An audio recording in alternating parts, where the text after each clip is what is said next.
Welcome to This Week in Guns, the podcast that covers the commentary on the latest firearms industry news, information, and buzz. Brought to you by the Firearms Radio Network. I'm your host, Jake Challen from Gun Guy Radio, and you make this show possible. That's right, you. Simply click through our Amazon affiliate link the next time you're shopping online, and a small portion of your sale goes to supporting pro-gun shows like This Week in Guns. We have a great panel again this week. We have Josh Cast of Four Guys Guns. No, I'm not going to read that. Hey, Josh. How's it going, Jay? Pleasure to be here. Thanks for having me. And we have John Patton, Chaos 311 Clarity on YouTube, and Patton Media Consulting. Hey, John. Hi, Jake. How are you? Oh, I'm great. And Ebbs, House of Arms, House of Guns, or House of anything else, Ebbs? Oh, you're muted. House of Pizza. I unmuted and the button didn't forgive me for flexing in its face. Oh, them gains, though. And we have returning Bob Owens from BearingArms.com. Hey, Bob. Hey, how are you doing? Doing great. So that Glock article you did, that kind of blew up, didn't it? Yeah, apparently there are a few people out there who like those. Just a few. What was the article again? The one we talked about last week. About. I don't remember what we talked about last week. Come on, man. It's been a whole week. You invited John to be on last week and not me? Boy, this is... Look at the sad this face is he's awkward. giving you. Bob, why don't you give us a quick rundown? Absolutely. I did a op-ed for the Los Angeles Times that I just wanted to simply call Wrong Gun, but of course, being a anti-gun news media, they had to have fun with it. And basically the point of it is that Glocks, while being a very reliable firearm, they tend to be pretty unforgiving. They have a fairly short trigger pull, and you put your booger hook on the bang switch and you get startled, it's going to go off. And there have been a number of incidents over the years as agencies transition off of DASA guns and DAO guns and revolvers over to Glocks, where the negligent discharge all of a sudden go from near nothing up to some fairly substantial numbers.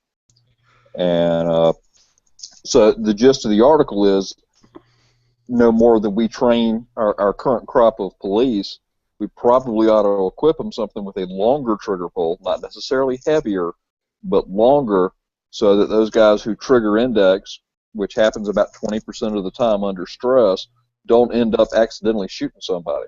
So it was the article itself wasn't a blast on Glock. It was highlighting the incompetence of upstart and newcomer law enforcement guys or longtime LEOs that are typically used to something with a longer double action or DASA type pull. Is that's the basis of it primarily?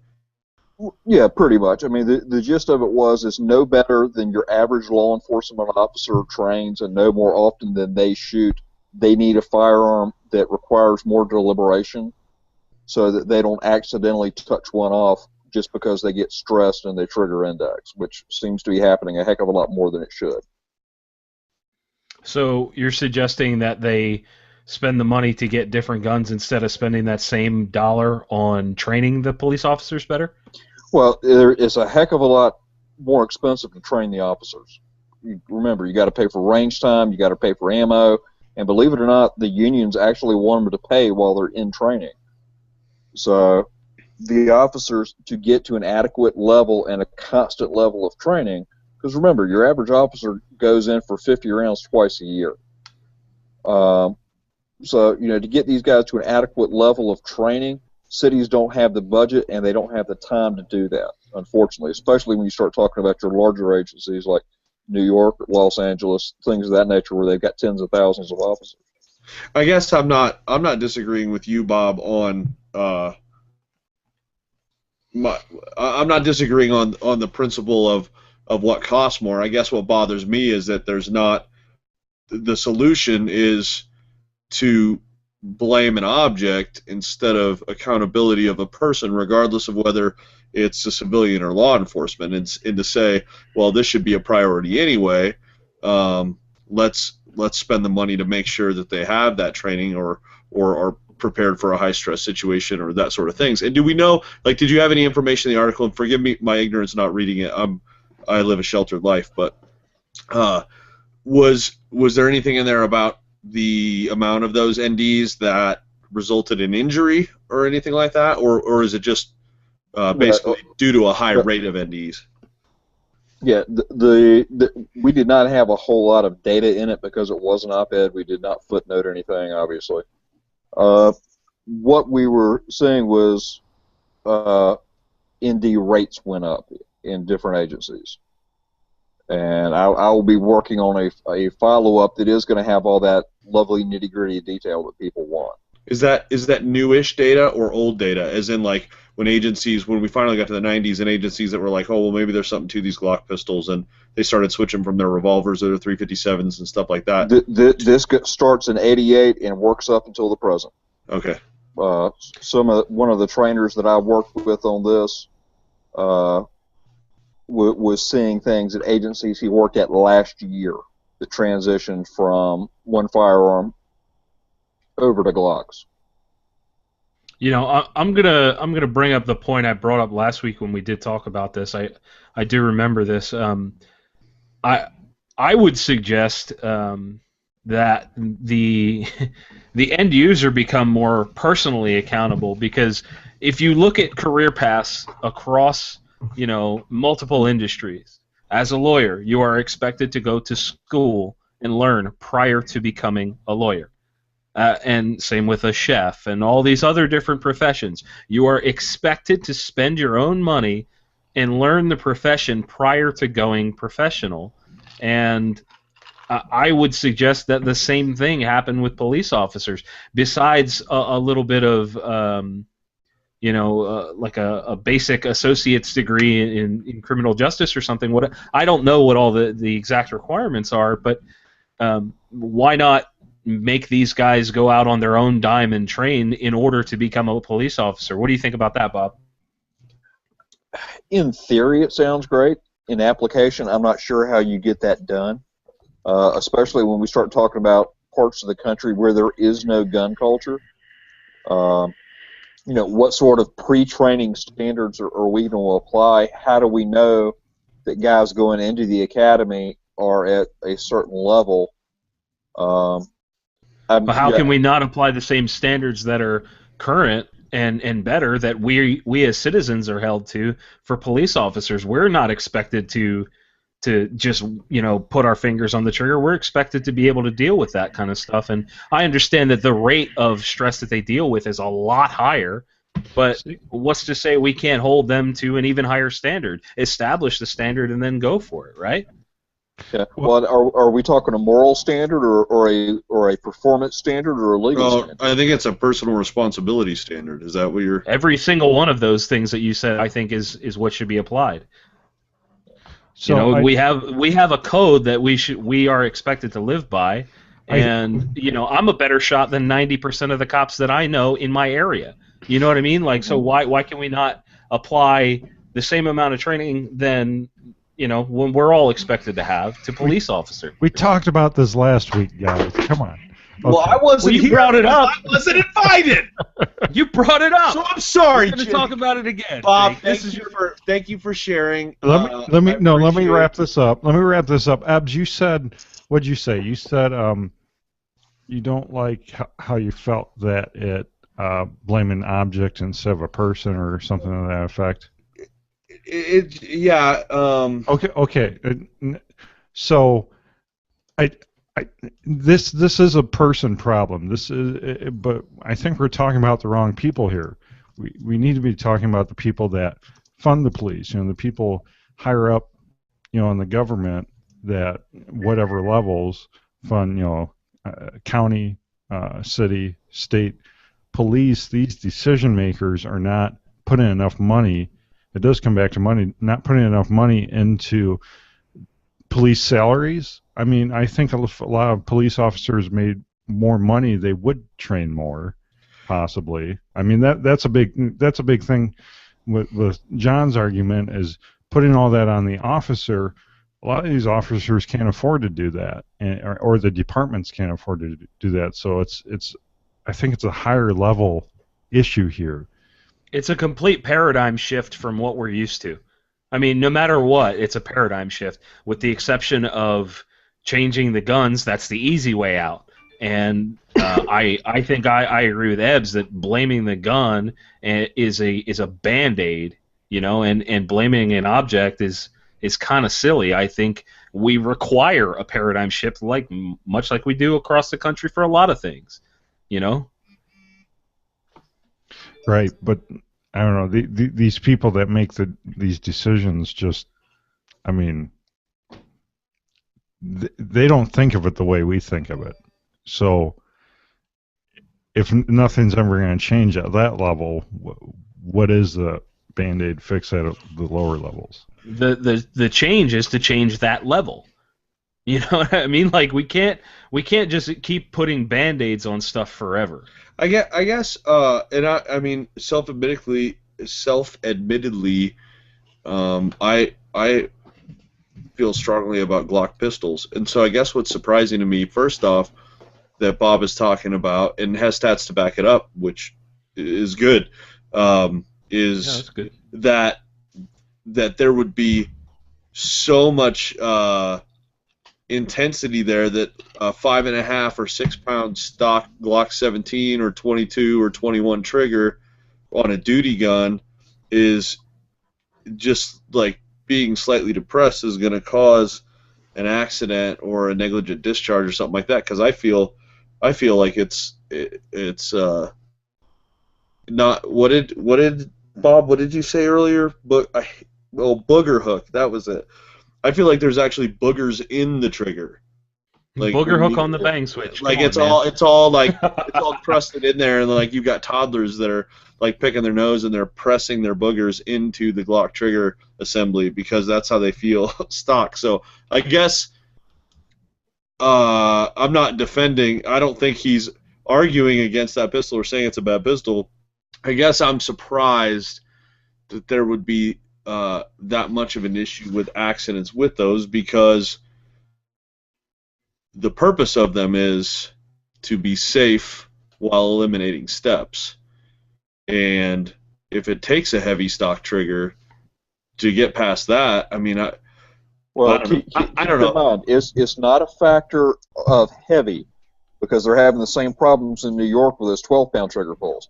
It's a matter of length. That half inch, what they're seeming to find is people are putting their finger on the trigger under stress, and then if they get startled or, for example, they have to push or pull on something with that opposite hand, there is a sympathetic flinch response. One example, officer in DC Metro went to pull on a gun, or went to pull on a car door while he had his hand on a gun. The door was locked, and he kind of flinched because it stopped in his hand. Gun went off. He shot the guy in the head, which was not what he meant to do. And, Yikes! Sucks. Yikes. Yeah. So we're just going to disregard the fact that in that one story, 2 different safety rules are violated. Oh, Not indeed, the gun, indeed. 2 safety rules are violated. Again, it is a combination of multiple things, and training is very much up there, but there are firearms with a longer trigger pull distance requiring a greater pull length, not necessarily a harder one, but more deliberation, tend to have less negligent discharges. So in that And situation, they also with have that that trigger pull. In that situation, would that extra half inch or quarter inch make it 3 inches have made a difference? In that particular instance, they think perhaps, because it is just a sympathetic response. Granted, did the idiot have his finger on the trigger and pointing at something he shouldn't have? Absolutely. Yeah. But those are human errors that happen under stress. What can we do to reduce the risk to the general public when those errors occur? So is this the type of thing? Train. Are they going to like we're going to look at this and say, okay, more legislation now, or is this just is the way to solve this, like make recommendations to the different offices, the different agencies or whatever to be able to do this? Because otherwise, honestly, what it sounds like is if you can identify the problem, but it's not easy to identify the solution. So identify the problem, and then the solution all of a sudden is we need to ban Glocks as service pistols.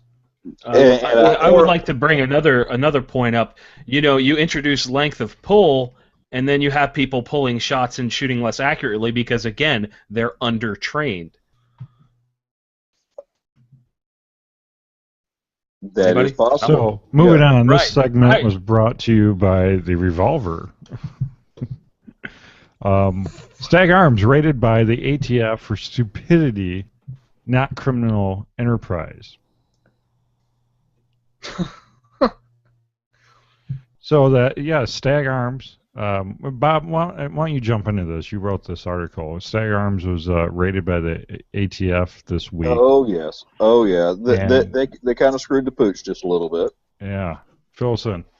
All right, so ATF came in to check things out at Stag last fall, just a routine inspection, or last July, and discovered that Stag had about 3,000 lower receivers for their ARs that did not have any serial numbers on them. And Stag said that they'd been there from anywhere from 7 days up to 30 days, while the employee who puts the serial numbers on them was out on vacation.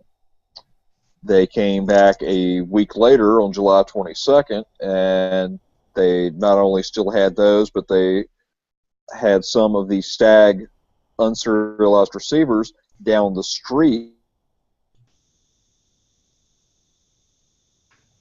Oh, did we lose Bob? There I'm he is. here. Okay. Yeah. All right, they had some down the street. That's where we lost you. Okay. Yeah, so they had some of the guns down the street at CMT, which is another business owned by the same family, and ATF is trying to claim that this was an unlawful transfer of firearms. Boom. And so it looked like they were trying to hold some guns or some receivers in reserve so that when they had a serialized receiver get damaged or destroyed, they could just transfer over that serial number. Basically, trying to shortcut paperwork.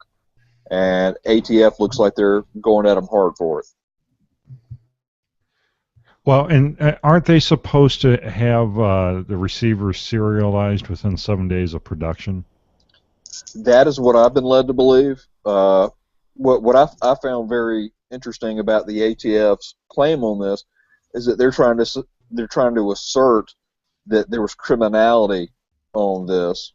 That as cheap as you can buy a lower receiver these days, that Stag was somehow in some sort of illicit business to sell these lowers that have Stag Arms marked on them, like nobody's going to know where they came from, because they had the company markings on them, just not serial numbers. So I'm not quite sure what the logic of the ATF is, that they're going to say, oh, they're unserialized, but they're Stag. Who do we go to see who's responsible? So it's kind of a weird case. Yeah, it seems weird to me that Stag can't be that big of a company as far as number of employees, and to have it where like only this guy does the serial numbers, and this is like a big ATF thing that has to be done within 7 days, and if Bob's not here, they don't get serialized. I mean, shouldn't that take a big priority here? You would kind of think, especially after they've already called you on it once. Yeah, right. Yeah, exactly. When was the last time somebody took a vacation for longer than a week? I mean, especially in a small company. Yes. Go ahead. You raise your hand, Josh. I've taken 10, 14-day vacations easily. My boss All has right, but taken not 30, 3-week correct? vacation. Not 30, but if you look at the dates, that is definitely not 30. That is 1 week. And at the same time, how many rifles per per month, per fiscal quarter, per year does Stag actually make? One of the other things noted in the article, as I'm sure Bob will agree, is that they are allowed to keep a bunch on hand that are blank and ready to rock and roll for things like manufacture, defect, repair, things like that. That all they do is stick it in the engraver, burrow out that serial number, and off it goes, and everyone praises them for good customer service and fast turnaround time. So Right. 3,000, if that's like, say, 1% of their quarterly sales, that's justified. Yeah, that's a great point about customer service and being able to turn them around quickly and all that. So that makes sense to me. I have no idea what the regulations are and what they can have on hand, but Right, and that's what it boils down to. I wonder, and maybe this ATF agent or agents just had a bone to pick with these guys and took it out on them. I don't know. That's what Possible. it sounds like. Because on paper it looks horrible. It's like, 2 separate locations and 3,000. Whoa. Mm-hmm. 3,000 is really not a lot. It's really not, and it's in Connecticut. It might as well be in friggin' New York at that point. Yeah. It's not exactly an easy state to slip one by the ATF. All right, fewer and fewer Americans own guns, and I don't want to spend forever with our friend Josh Sugarman here, but he did write this article on the Huffington Post, and he's really not our friend. But Here comes the hate mail. So I don't know. It's basically how gun ownership is declining because of these surveys, these household gun ownership surveys. Just a few years apart, it's down a significant percentage. And I just want to say, if someone comes, on my door, say, "Hey, are you a gun owner? Do you have guns in this house?" Am I going to say, "Yeah, I got a whole gun safe full of them"? It is a good thing. There's no point in regulating something people don't use. I'm going to say, yeah. In fact, there has been a government employee that did inquire whether or not we had guns in the household, and I told them no. Right. So let me just point out that the survey here was done by the Violence Policy Center from National Opinion Research Center in 2014. So they're a very, very credible place that you've heard of before, and they matter. Unbiased too, no doubt. Violence Policy Center. Yes. Bob, I see you pasted an article you wrote in here on the same Yeah, topic. it's kind of funny because I apparently wrote my article the same time Sugarman did. He's basing his stuff off of the General Social Survey, which they've been running since 1972, out of Barack Obama's former employer, the University of Chicago. The thing is, this is their only bit of information for this claim. This one survey. You go to Pew, you go to any of the NSSF data, any of the manufacturer data, you go and look at the real world at all these country club ranges popping up around major metro areas, all the ranges opening all over the place. Everything tells you gun ownership is spreading to everybody across demographic lines. Yeah. Oh, we've got this one little thing where people aren't talking to pollsters. Let's seize on this and claim that this is the real story. Yeah, for sure. So UPS refuses to ship firearms suppressors, which are generally used for hearing protection. So this first came out, I think National Shooting Sports Foundation released this on AmmoLand first. We saw where they were calling it a new policy, states that UPS no longer ships suppressors, even between licensees. But then we had a little more information come out a little bit later on in the week, and how the UPS, they in general have always banned or restricted silencer shipments unless you as a manufacturer or licensed dealer would come to them and basically file for an exemption. And apparently there's this one, was it a gun shop, or who was it that the company, was a manufacturer or a gun shop that caused all this to come down? So I want to say a manufacturer, but it's not really super clear. They're basically just like a company. They don't really state whether it's a manufacturer. They're vague about it. Yeah, it is vague. So apparently, it came to UPS's attention that this company that was not pre-approved by UPS to ship silencer wasn't indeed shipping silencers, and so that's when they put the hammer down on it, and then they apparently released this to the social media and NSSF, and the internet blew up. Well, I would assume that the company went to the NSSF to try and go, hey, what the heck, can you help us here? Right.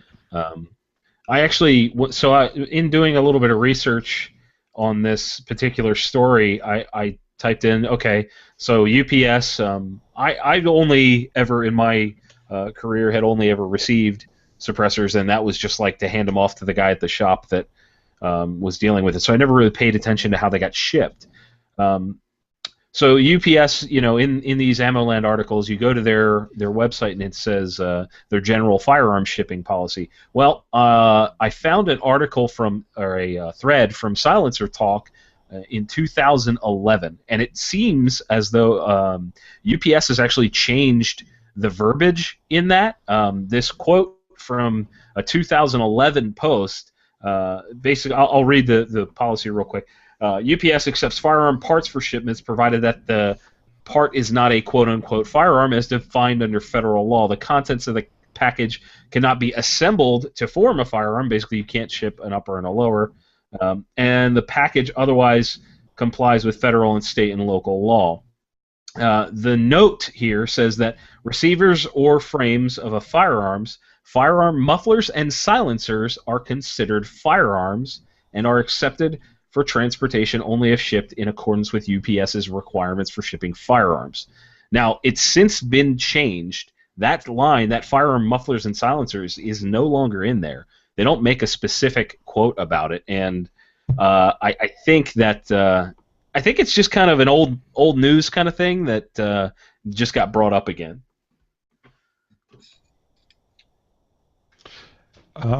So, yeah. Ebbs, pre-show, Ebbs, you were speculating how this came about, and you said maybe someone walked into the UPS store and said, "Yeah, hey. I mean, you can picture. Have you ever been? Maybe you don't understand shipping of firearms, so for instance, houseofarms.com would be kind of the sister retail site of House of Guns. It is a online gun store. We don't have walk-up business. There's no storefront. We receive, buy, and ship guns all day, every day, 100% legally. We actually use USPS exclusively, and our local post office works with us awesome.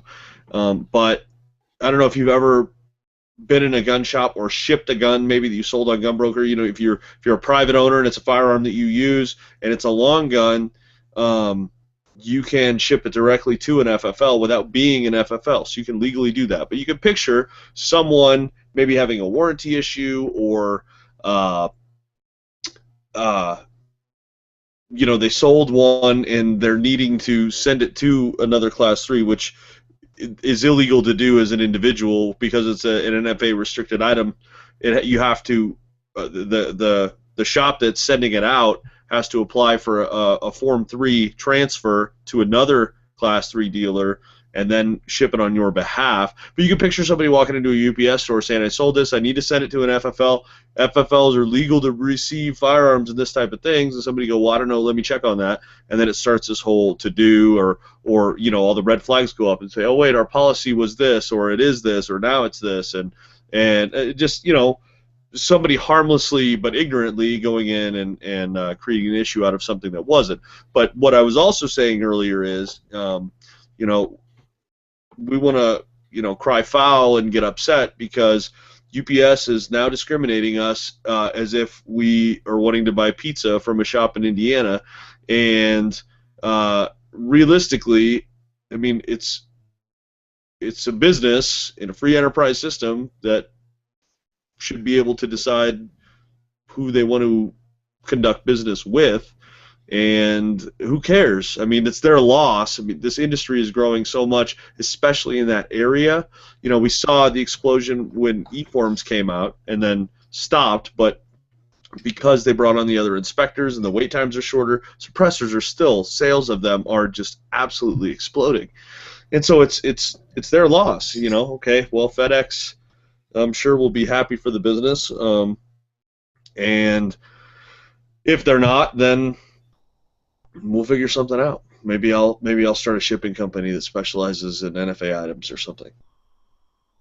House of Shipping, that's the other one. There you go. Okay. It's endless. The business name possibilities have no end. So you have to make sure you put the PING on the end, because House of Ship, I mean, that's a little too close of other things. I see what you did there. So we got to be careful here. Good info, Ebbs. UPS stores are not owned by UPS. They're a third-party store, and Correct. There's other third-party retailers where you can ship UPS packages out, but you cannot ship firearms from a UPS store or a third-party retailer. You have to ship it from a UPS service center. A UPS policy says you must also notify that you're shipping a firearm when you do from those locations. So just keep that in mind. Yeah, I had the misfortune of finding that out when I went to a local UPS store, and I took 2 rifle cases in there, and I'm like, hey, I'm just going to ship these back, to the manufacturer, yada, yada, yada. And they're like, oh, wait. They got them all packed up, it was no problem. And then all of a sudden they were like, oh, wait, these are guns? Yeah. It is in a rifle case, and it says Sig Sauer on the side. Yeah, it's a gun. They're a clarinet company, right? Yeah. Yeah, they make the German flutes. Yeah. It's for protection. From who? The Germans. The Germans. I don't think you've got the vitamins, Tommy. 2 minutes Turkish. 9 dead in shootout between Texas cops and biker gangs. And then we have a couple more headlines here. I'll just read them all. Was the Waco biker brawl a police massacre? Everything's bigger in Texas. Biker thug shootout leads to 26 casualties, 192 arrests. And then finally, around 1,000 weapons were recovered from the scene of the deadly Waco biker shootout. And some in places you wouldn't expect. Can someone help me understand why I should care about this article? Do you want to do the show tonight, Josh, or not? Oh no, I'm totally here for the show. I'm totally here for the show, Jake. But I saw this story earlier in the week, and I was like, God, why do I care about bikers in a town that already hates everyone? Yeah. Well, the interesting thing to me is that the place they were at, this classy joint called Twin Peaks, it's basically like, how do I put this? Back to the Future. It's dedicated to mountaineering. Of the female variety. How about that? I like that. So anyway, this borderline strip club has a bunch of biker gangs coming around all the time, and against local police recommendations and corporate recommendations, they still allowed this huge biker event to happen with these rival quote-unquote gangs to show up, and these are considered criminal entities by the government for whatever reason. I mean, when you see the 192 picture spread of all the arrests, they look like a classy bunch of gentlemen. And despite all that, Twin Peaks was like, no, go ahead, it'll be funny, And I was interested to see that that none of the bystanders on site or police were killed during during the melee. So I don't know what local PD did to step in, or if these are. With 1,000 weapons, how is that possible? Do you just look at that? There's just weapons everywhere. Do you just look at that for a second sometimes and go, well, just let them kill each other? Right, exactly. Well, I want to know how they ended up with 1,000 weapons, because there was maybe 250 total people there. Everybody had 4 weapons. What about? I mean, we could be talking can openers on key rings and pocket knives and I mean, it doesn't say there were 1,000 guns. Did the TSA confiscate all this? Yeah. A lot of bikers carry, ball-peen hammers and stuff. So. Yeah. They're counting the silverware from the restaurant. So I'm just picturing, those action movies where this big bad dude is like all armored up and he has to disarm, so he's like pulling knives out of his hair and like, pulling weapons out of every part of his, body. And I just imagine 170 guys like this doing that, and that's how you end up with 1,000 weapons. Do you think? Well, there was one guy there that had a whole ream of paper, and he was given some gnarly paper cuts. So that's 500 weapons right there. I mean, that's half. How Look at Jake's like, oh my god. How much hate mail do you think that Ron Perlman and Charlie Heyman are getting right now? That's a good point, man. That's a real good point. Probably none, but that's a good point. But you can see it, right? Is somebody? Well, yeah. I mean, their show was once relevant, right? Is it still a thing? No, it's over and forgotten. But it's interesting because if there were never any Sons of Anarchy, would this have made national news? No. Well, I don't know. You got 26, 27 people shot in one day. Well, I guess you got a point. That's Chicago, isn't it? Never mind. Yeah, exactly. And it wasn't in a school, so they're going to get a Sons of Anarchy reboot out of this. Right. What's the guy's name? Kurt. I can't. The director. Cobain. No, it's not Kurt Cobain. It's Kurt. Starts with an S, I think. I don't know. Snyder. No. No. Samsonite. I knew it. I was way off. Jake, save us. All right, breaking news this week. Tracking Point going bust. I'll wait for somebody that's actually surprised. Nope, nobody's there. Yeah. Not surprised. A little sad.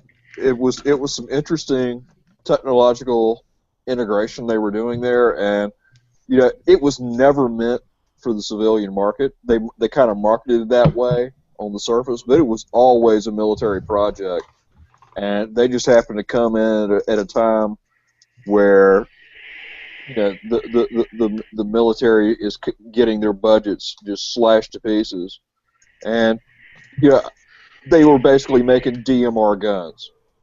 So, and my understanding is that you still, even with this fancy tracking point stuff, you still had to use your own wind calls and all that. So right. So it was cool to a point, and I'd also like to point out that the pricing, what is it? We saying it was like 20 G's, $20,000, some insane amount of money. I would like to point out that that is probably because much like Knights Armament and Surefire with their military contracts, they've got to charge the same amount that they charge the government. So if they inflate the price to a certain level, they've got to go to the civilian market with the same price, because if suddenly they can get it cheaper on the civilian market, it's a problem. But yeah, that could be the reason for that huge price, and probably a good reason that it never caught on in the civilian side. Well, and you had to provide your own iPad. What a ripoff. So $20,000 and an iPad. I made that up. I don't know. Oh, okay. I had no idea. You can see if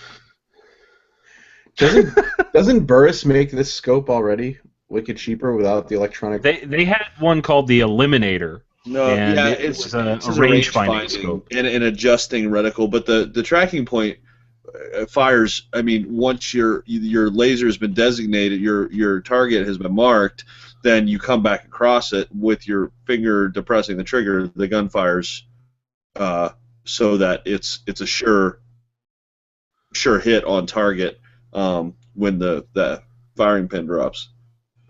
I mean, I think we can all agree it's a brilliant idea, and it's more innovation that we all love and talk about on a regular basis. It's not financially viable in the market right now. That's why I said it's a shame. I think we're gonna. I think we're gonna end up seeing somebody get the patents at an absolute steal during a bankruptcy sale, and we'll probably see this tech again soon in 5 or 10 years when it's a little more commercially viable. Can we make predictions right now on? Let's make predictions. Colt.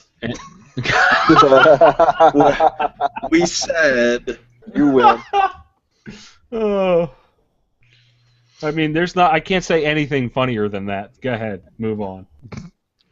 Remington Outdoors, formerly Freedom Group, offers investors a way out. We talked about this a little while ago about how I think it's the California Teachers Union was all up in arms about how they had gun maker stock in their portfolio.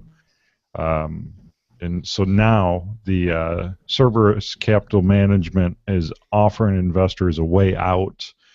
They're offering a way to cash out investors, and so they don't have icky gun stock in their investment portfolio. I didn't know they renamed Freedom Group. That's interesting. Anybody else? What's that Jimmy Fallon skit? You just made me think of when you said icky guns. It made me think of the ew. L. Ew. Dynamite dropping. There you go. Gross.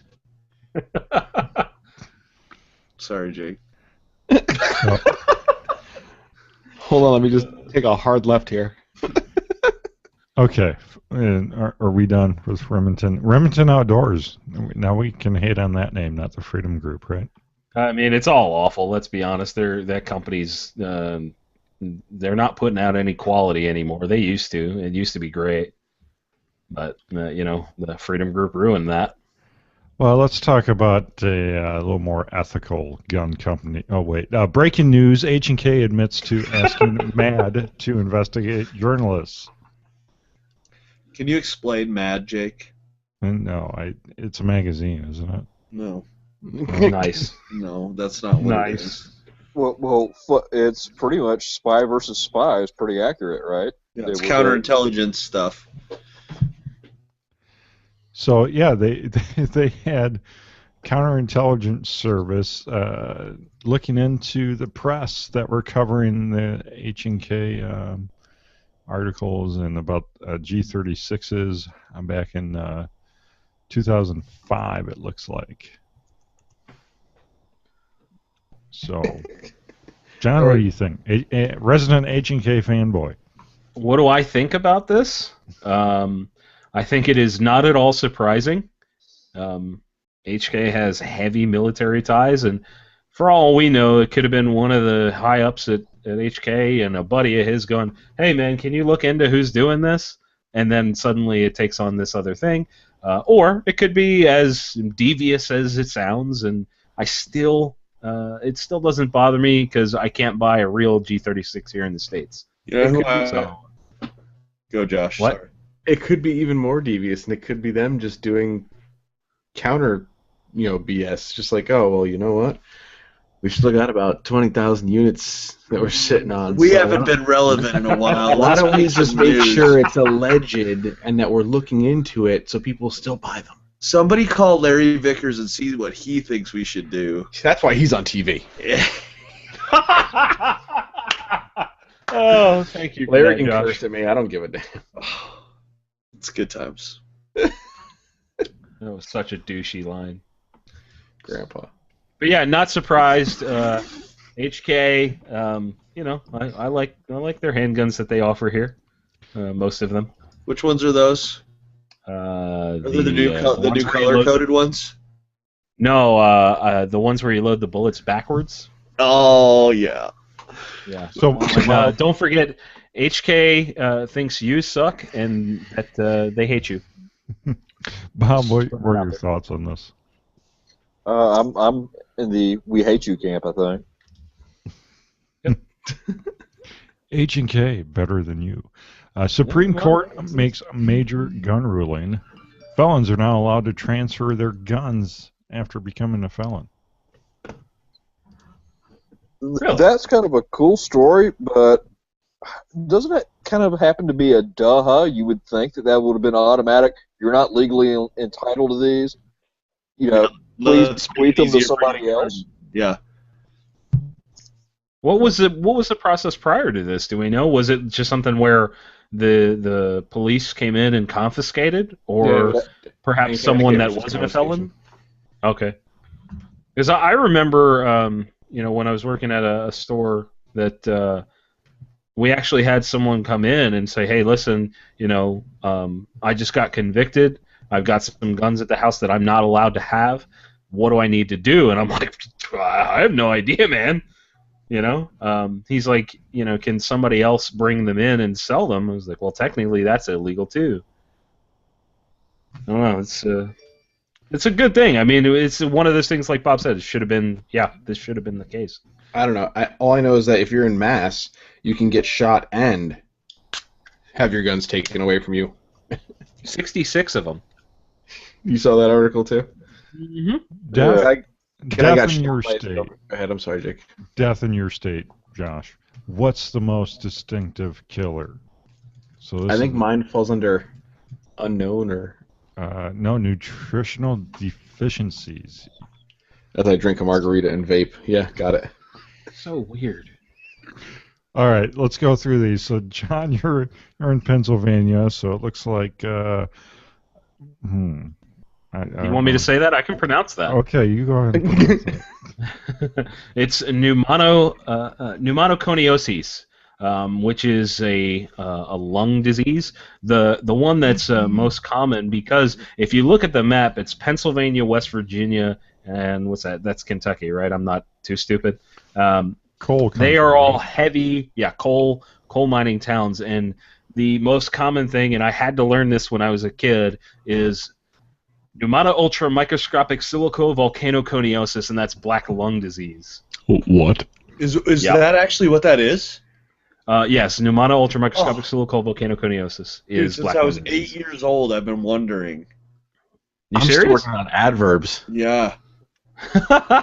Dude, I was a nerd. Come on, man. Was? Yeah. Shut up, guys. Come on. That was way too fast, man. Oh, it was too easy, man. Okay, Colorado. Atherosclerosis, which is plaque buildup in your arteries, a.k.a. heart attacks. All right. And Bob, what's your state? Man, we're boring. We just get vitamin deficiencies. They've got scurvy. Yeah. Get him an orange. Apparently, there are no lemons in North Carolina, is what I've learned from this. You limeys. And Illinois is other disorders of the kidneys. So I guess we're Stop all... drinking so much pop, Jake. Kidney Where's stones. Kidney something stones that oh. kill.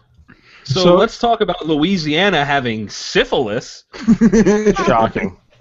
Wow. Isn't that where Peter Palmer is from? That's where Peter Palmer lives, and he is the leading case. He's patient 0 for that The one. struggle is real. How Texas is depressing tuberculosis. What the heck? Well, Texas is tuberculosis, and Maine is the flu. We haven't figured that out yet. We're still trying to get over the flu, guys. Okay, so... Whoa! Which one? Wow. Which one? Oregon is legal intervention. What does that mean? Is that like doctor-assisted suicide? That's No, kind of what it It's sounds gotta like. be. No, that's police shooting you. In Oregon? It's Isn't too it? much rain. It's too depressing. So yeah, there are some pretty entertaining ones here. But Oh, wow. Utah. Oh, Utah. Utah, too. I know why that is. so there's one involving, well, I mean the legal intervention may involve firearms, but there's let's see here. Arizona is discharge of firearms undetermined intent, whatever that means. It's hunting coyotes. Capital C. Yeah, I need to go back for a geography lesson. Tennessee's depressing. Oh yeah, Tennessee, and what's right below Tennessee? That's also a T. I That's get those. Alabama. Is that Alabama? Okay, so those are accidental discharge of firearms. So is that, are those like hold my beer incidents? No, Bob, can you clarify that those stories about the NDs from cops were from Tennessee and Alabama? Not most of them. That was a terrible joke. It didn't land. I'm sorry. Yeah. All right. Good theory, though. Yeah, you would hope, but So the other one with discharge of firearms is Arkansas. I had to look at a map for that one. That's coyotes. I don't know about coyotes in Arkansas. What do you guys think? hunting Is that accidents. domestic disputes? Oh yeah, hunting. Yeah. A dingo ate your baby. It says though, this isn't like the leading cause of death in your Yeah, it's states. These are what is the most quote distinctive killer. So that just means that these other states don't have that much to be excited about. I mean, New like Hampshire. which one is it, Josh? That's a G. It doesn't have anything to write home about. There's nothing other nutritional deficiencies. Too It's close to because poutine and gravy. What do you want from me? you guys get 6 feet of snow and are locked inside your houses for years and never get vitamin D. That's what that is. I started taking vitamin this year. Wait. Alaska is water, air, and space and other unspecified transportation Fishing accidents industry. Cicala. And So- that's Idaho too. Space accidents. So Just gonna point that out. is that like outer space or is that like open space? It just says space. I So- mean, what can we be led to believe besides a Martian coming down and boxing with somebody? Or Well, see, I was thinking it was all the guys with bush planes. yeah, that's good. Or falling satellites, which is obvious. A falling Yeah, I mean- satellite hit my bush plane, and the dingo ate my baby. So probably what happened in Alaska is it landed in Alaska and skipped over to Russia. Yeah. No, that didn't happen. Okay, so No, it did. all right, let's get into the Boy Scouts here. Ban water gun fights. That's right. Ooh, New Jersey is sepsis. Ooh. Have you ever been to New Jersey? That's not surprising. Sorry. Do we? Jake, did you? Wait, Yes. Yeah, he moved on. transitioned here. Come on, guys. Follow me. Boy Scouts. The Boy Scouts have sepsis or something. Yeah, that's what I heard. They have banned water gun fights, according to Washington Times article. So they have, says Boy Scouts of America originally, launched an autoplay ad on this website. Gosh, Bob, you don't have autoplay ads on your website, right? We try not to. Okay. You know what they Thank didn't you. ban is taking all your clothes off while you're camping, tucking your business between your legs, and having a pillow fight. So What? I think that's bigger news. Holy crap, what? Timestamp, Jake.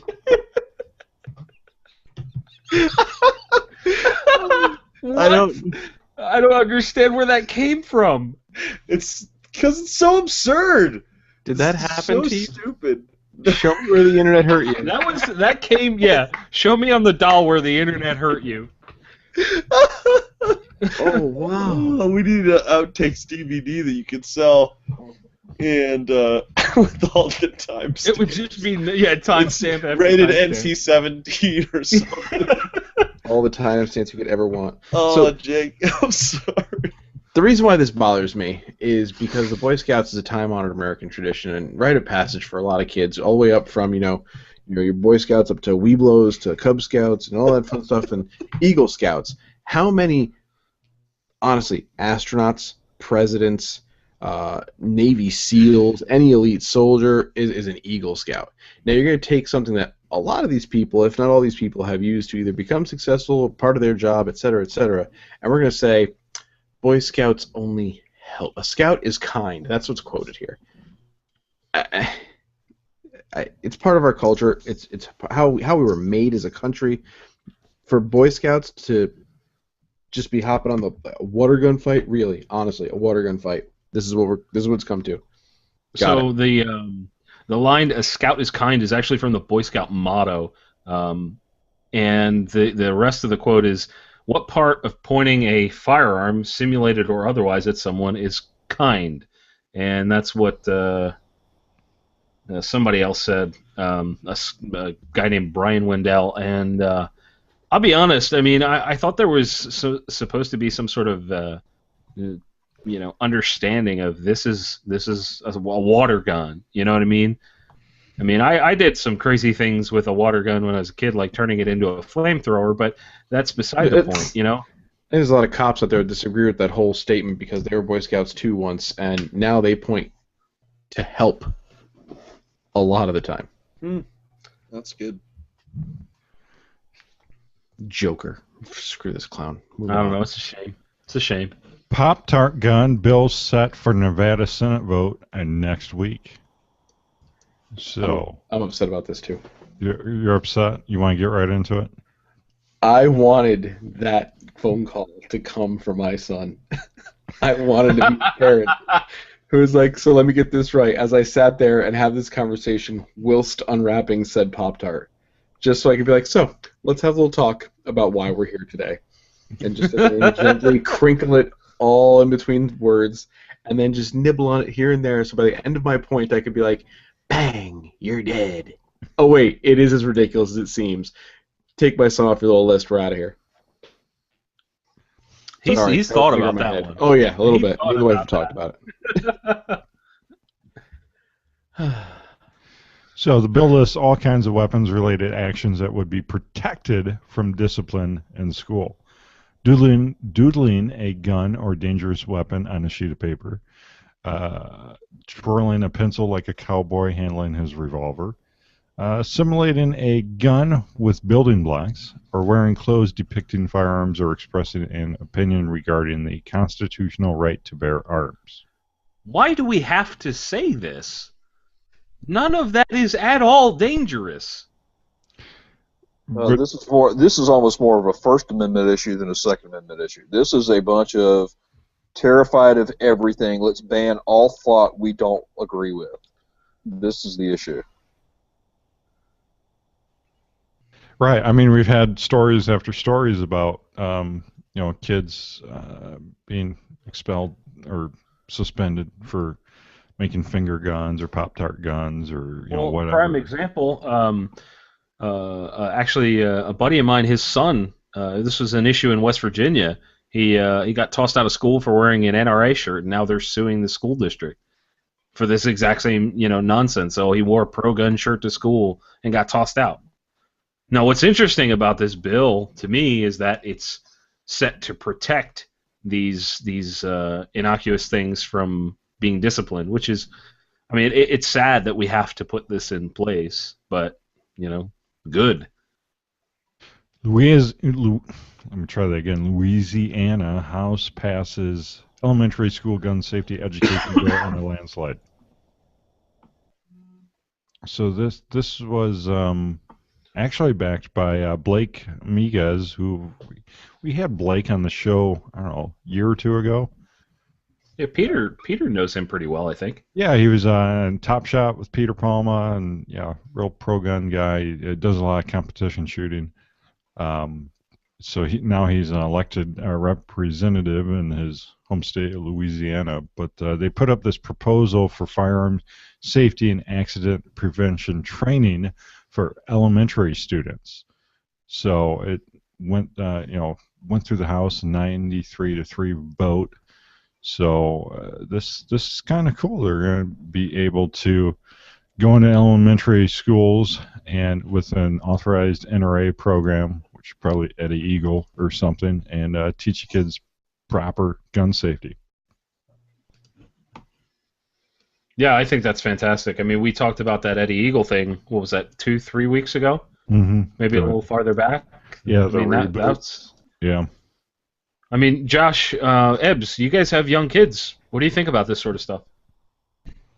I like it. I think this is actually legislation in the right step. Because go ahead, Ebbs. Go ahead. Go. No, please. I'm sorry. Go. Just go. I insist. I'm just jumping in. I want to be the one to teach my kid about guns, but I also know that not every child would have that opportunity, or not every parent would want to do that, or whatever the reasons are. I think it's a positive thing. I have no qualms against it.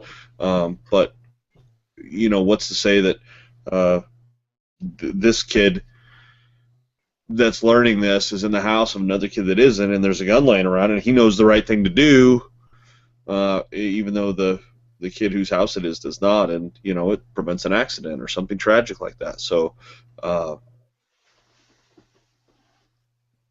in the exact same boat, because what happens is that your kid, at the end of the day, the parental bond between father and son, father and daughter, mother and child, whatever you want to call it, is always going to override schooling until, of course, they get to that wonderful age where they start thinking for themselves. God bless them.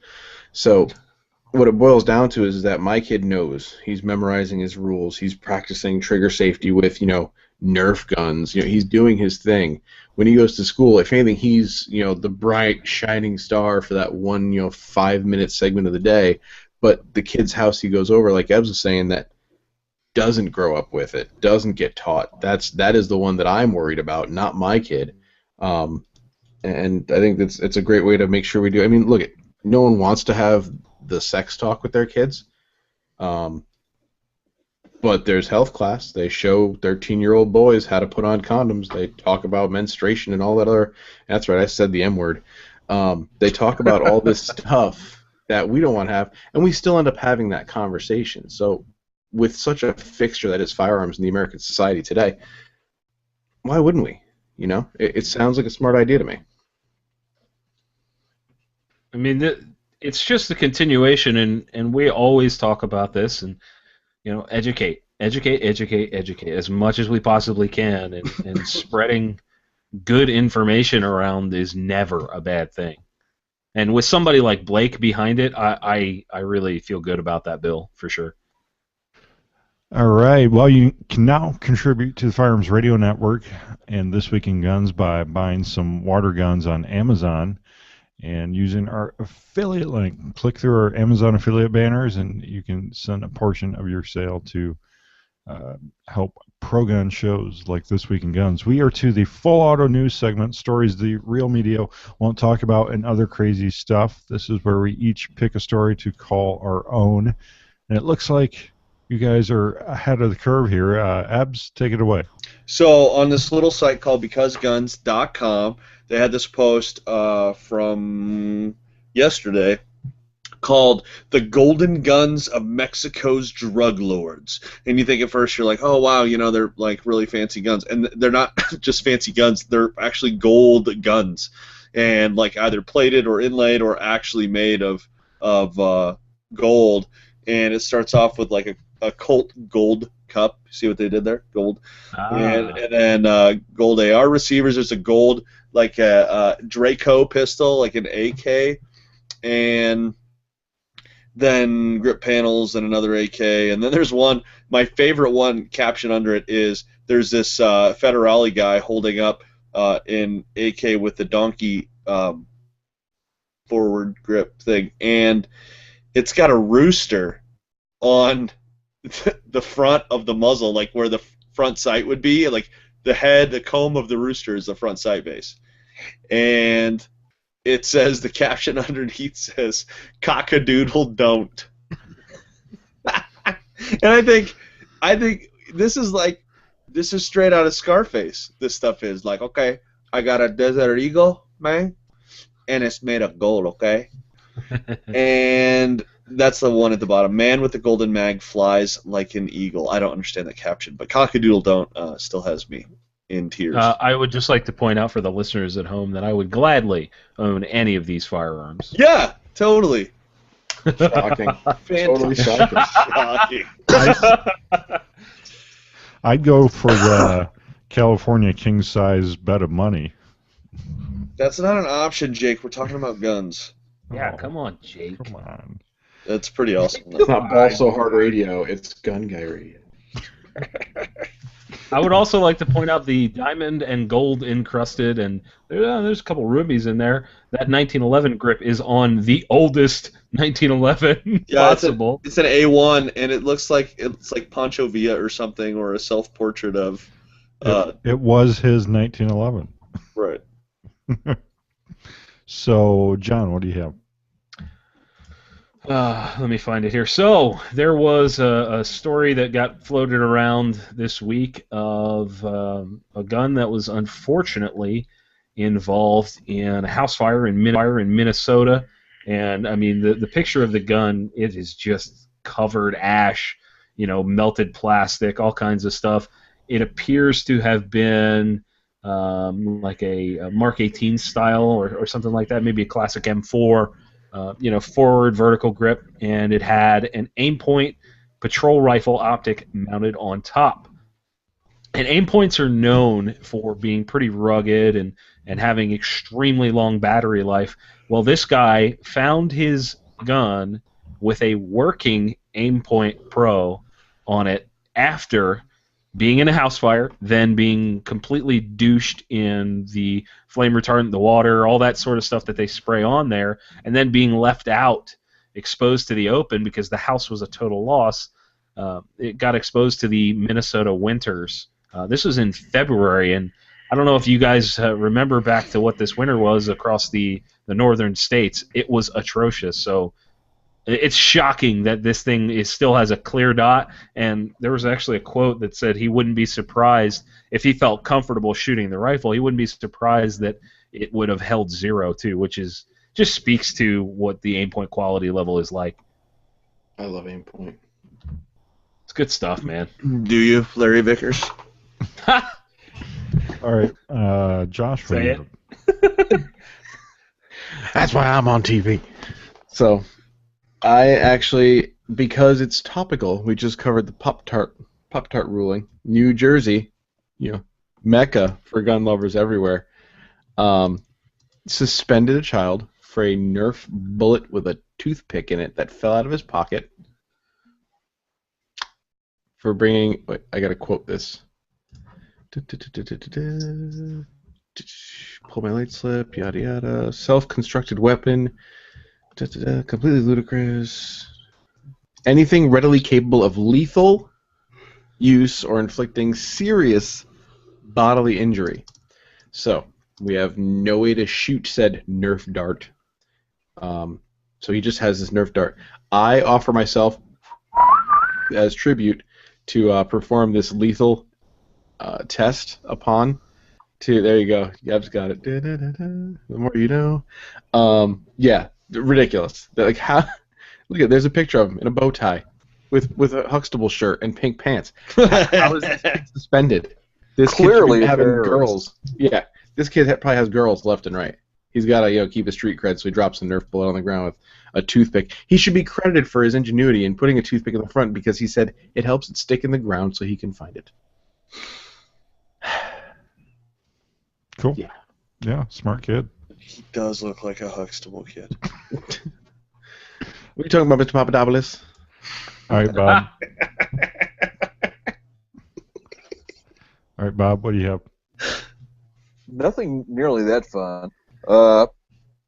So, George Zimmerman was involved in a shooting. You guys know that, right? That is fun, Bob. What do you mean?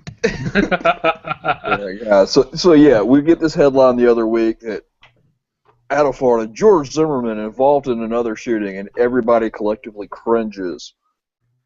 And because let's face it, this guy's not made the best of spousal or girlfriend choices, and other choices he's made in his life have been rather questionable. So everybody's a little nervous, and then we find out, oh, he was the recipient of a bullet. And it turns out that this nut job by the name of Matthew Apperson has apparently some sort of involved mental health history and a fixation on Zimmerman, and tried to take him out. And it's just been very interesting how the media has tried to put the blame on Zimmerman for being the recipient of a bullet that luckily just narrowly missed his head, and he ended up catching a bunch of glass from it coming through his window. But he's otherwise okay. But yeah, this dude is looking at 3 different felonies, mandatory 20-year minimum, could be in for life if convicted. So interesting story. Yeah, what this guy was like stalking him for over a year. as well. We Yeah, talked there about was a. Go a ahead. little bit last week about how this guy had been calling the police on, like, saying Zimmerman's following me and stuff like that, like almost a year ago.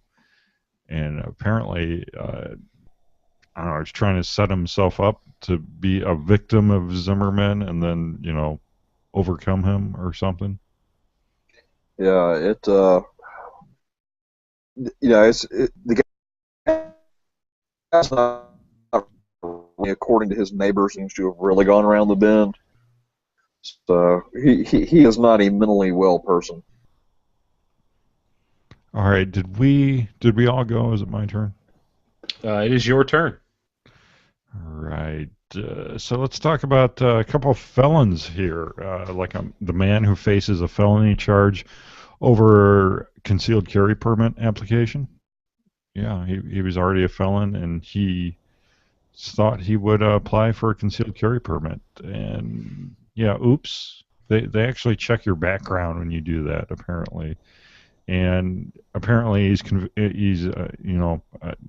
rack up another felony for trying to get a concealed carry permit while being a felon. Well, how is that part of it a felony? You're providing false information. So the story says that, I guess he probably checked the box that says, no, I'm not a felon. Oh, yeah. You know what I mean? Yep. So, and then we have a company story. Feds arrest felon after a visit to gun range. So he faces federal charges. He visited a gun range here in Midwest Sporting Goods here in Lyon, Illinois, and he rented a Glock 19. Well, it said him and two others, so maybe his buddy rented it and then he shot it. So it says that ATF and the Chicago police worked together in that investigation, and if convicted, he'll be convicted of being a felon in possession of a firearm, because apparently they view it as him taking possession when he was shooting at the rental range, which he can be sentenced to 10 years in prison and $250,000 fine. I don't think he needs to go to jail. I think the $250,000 fine will cover the actual workload and budget for the Bureau of Alcohol, Tobacco, Firearms, and Explosives, the Federal Bureau of Investigation, and the Chicago Police Department working together for one felon renting a Glock 19 with two other people. I think that should suffice. I'm not seeing anything here that even suggests why he got caught. I mean, how did somebody realize that he was a felon? He forgot he was wearing earmuffs and yelled to the guy next to him, "I can't believe I'm finally shooting a gun again, even though I'm a felon!" And then the range officer freaked out and called the cops. That's what happened. It went down just like that. I made Jake cry twice tonight. Cried off. Yeah. So. All right. Yeah. I'm going to cry more before this is over. John, you want to hit that last story that you claimed, and then we'll wrap it up. So this one has been going around Facebook like wildfire. I posted it on my page. And so this is a short video. I believe it takes place in Brazil. And the video starts out, there's a Toyota Corolla or whatever, maybe it's a Camry, pulling into a garage space. The garage door is the slowest garage door on earth. It takes forever to go down, and you see it's a security camera looking towards the door, and you see a couple guys walk up and grab the door and kind of stop it from going down all the way. And they walk in. There's three of them total. One guy goes immediately to the driver's side door, goes to open it, and I guess the situational awareness of the driver was on point, as he, as I later found out, is either a deputy or some form of a law enforcement officer down there. Dude opens the door, he immediately opens fire 5 times into one guy, then gets out, fires more at the other 2 guys, running them off, and I believe it was like a total of maybe 10 shots fired, and this all happened in a matter of like 5 seconds. I mean, it was super, super quick. This guy's situational awareness was fantastic. He surprised the assailant. the assailant opened the door and he was already, coming out with the gun and dropping them basically. So amazing. A comment here says that he shot that first guy. He shot 3 times in the chest, and that guy later died. And then he also shot another suspect who ran away and was arrested. Yeah, that's fantastic. You love seeing stories like this. But yeah, I mean, these guys were just waiting for this dude to come home. They were staking out. I mean, should remind us all to have situational awareness even when just coming home. I mean, usually when you're coming home, you're like, oh, I'm home, and relax and everything. But man, stuff like this. So that brings us to our Patreon spot. This Week in Guns Patreon at patreon.com/week. Easy way for you to crowdfund pro-gun radio like this. Go check it out. You can pledge $1 to $5 per episode to throw your support behind This Week in Guns. And we also have a Firearms Radio Network Patreon at patreon.com/FRN to support the network as a whole. All right, so Bob, bearingarms.com, what's new? What have you been up to? Just primarily trying to cover the gun news of the day. We've got a lot of stuff going on here in North Carolina where we're trying to get some laws passed to repeal some Jim Crow era stuff that the Brady Bunch and Mom's Demand is pushing against. And, covering our normal guns saving lives and gun news stories. Very cool. And where can people find you online? We can be found at bearingarms.com. On Twitter, I'm at Bob_Owens, and also at bearingarms.com. And over on Facebook, you can find us at Second Amendment Supporters, and that's 2ND Amendment Supporters. Very cool. And John, Cast 311 Clarity, Patton Media Consulting, what is new? Everything is new. Everything is awesome. It's more of the same. Just trying to crank out some content. We've got I got 3 more on deck to go out. I got a whole bunch that need to be added. Yada yada yada. Lots of content coming out. Getting ready for the new brand that's going to be coming out within probably within a month. It should be ready to rock.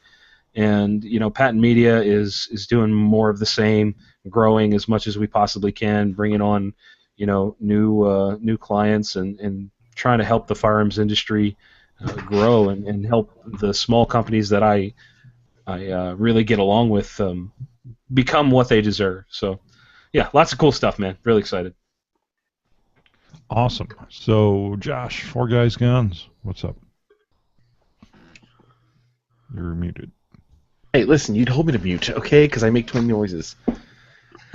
Well, we got our after-action report from the U.S. Optics Academy event 2 weeks ago, going up tomorrow. Members is plugging along. We'll have one of our favorite videos that we've been editing. It's actually a really long one. That's why it's taken so long. How to select your first firearm for self-defense. It's with Matt DeVito from Downrange Firearms Training, which he focuses very much on the realities of self-defense as opposed to specific or focusing on specific mechanics. It doesn't mean he doesn't cover it, but it's groupings that are geared towards combat effective versus how good can you knock out that X. And he encourages, if not insists, that people draw from how they will be carrying for the duration of a 2-day or 1-day course.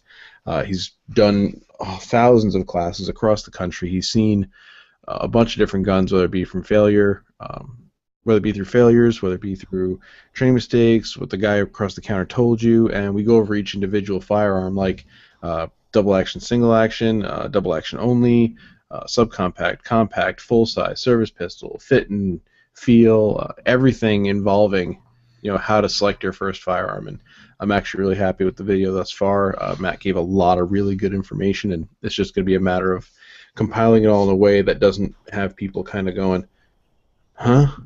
Because it's a lot of information to digest. So members is going. That's 4guysguns.com/join. You can find us across all social media platforms for the most part. Facebook, Twitter, Tumblr, Instagram, and YouTube at 4guysguns, all one word, all spelled out. And other than that, we're just getting ready to start releasing a whole bunch of reviews. The summer's upon us, so we'll start being a fixture on the YouTube again, although Facebook does better for us. So, yeah, that's where we're at. Very cool. Ebbs, House of Guns, House of Arms. Well, House of Arms is getting into summer, filling up inventory, getting stuff ready for the busy season, which starts usually in a couple weeks. Guys getting ready for hunting season and summer shoots, stuff like that. And houseofguns.com, our media outlet, is I've been ramping back up the past month or so. Videos are coming back to YouTube, pretty good rate. The Glock 43 video's up, and got some good feedback on that. We also have a new one. I think I posted it last week on the Ruger SR 1911 Lightweight Commander. It is going to have a trigger that is unsafe for most police departments, and it turned out to be a nice shooter, and I got a lot more coming too. Agency Arms trigger, some Ruger Charger pistols that are takedowns, really neat little lightweight packages, shoot really well suppressed, so those have been fun to mess with also. And yeah, a lot of stuff coming around the corner. Houseofguns.com, and same as Josh said with 4Guys Guns, we can be found on all your favorite media outlets. Twitter, Facebook, Instagram as House of Guns, and that's HAUS of Guns. Wait, a Ruger Charger takedown pistol? Yeah. Really? Yeah, super rad. Mm-hmm. I'll go to. Do you run the FRN Instagram? I'll go tag you on a video I posted back in no, actually December. Hank runs that. Oh, super rad. Go ahead. You can tag it though for our listeners from Chicago. All right. Well, that about wraps us up. I let's see here. You can, share your feedback by commenting on the bottom of this YouTube channel or on the show notes at thisweekinguns.com/118. Don't forget to leave us an iTunes review and contribute to the show with our Brownells or Amazon affiliate links. That about wraps us up. Thank you, John. Hey, Jake. Thank you, buddy. Thank you, Josh. Pleasure to be here, Jake. Thanks for having me. Thank you, Ebbs. You're welcome, man. I'm glad I could do you a favor and fill that last spot. And thank you so much, Bob. It's been a long time. I'll have to have you on more often. Would appreciate it. Thanks for having me on. And that's a wrap. We'll see you next week.